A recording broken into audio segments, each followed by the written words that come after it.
Response அப்படிங்கிறது இருக்கும். கண்டிப்பா sir. Thank you okay. Sir. Thank you. Sir, நான் ஒரு விஷயம் ஆ. சொல்லலாமா சார்? சொல்லுங்க நீ- மேடம். நீங்க சொல்லியிருந்தீங்களா சார், இப்ப வந்து இமோஷன் வந்து ப்ரொசஸ் பண்ணிருவாங்க, ஆனா எக்ஸ்பிரஸ் பண்ண மாட்டாங்கன்னு. ம். நான் உண்மையா பண்ணியிருக்கேன் சார். உங்ககிட்ட நான் சொல்லியிருக்கேன்ல சார், 25 வருஷம் கழிச்சு ஒரு விஷயத்துக்காக நான் பிளாஸ்ட் பண்ணேன் அப்படின்னு சொல்லிட்டு. ஆமா மேடம். ம். அதுதான் சார் உண்மை. அதுதான் சார் தைராய்டோட காரணம். ம். சார் இன்னொரு விஷயம் செக் பண்ணா, எங்க அம்மாவும் அப்படி. எங்க அம்மாவுக்கு ம். 2 தடவ தைராய்டு ஆப்பரேஷன் நடந்திருக்கு. எங்க அம்மா கிட்ட இருந்து ஒரு வார்த்தை வாங்கவே முடியாது.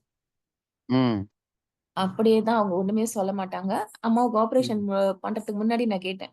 அம்மா நாங்கலாம் ம். எதுவும் தப்பு பண்ணியிருந்தா மன்னிச்சிடுங்கம்மான்னு. யார் மேல கோவம் இல்ல. எல்லார் மேலயும் இருக்கு.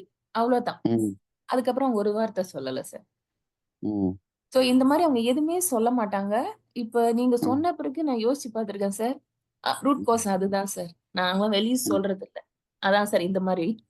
சார் சாரி இது சாரி மேம். உண்மை சார். Sorry sir.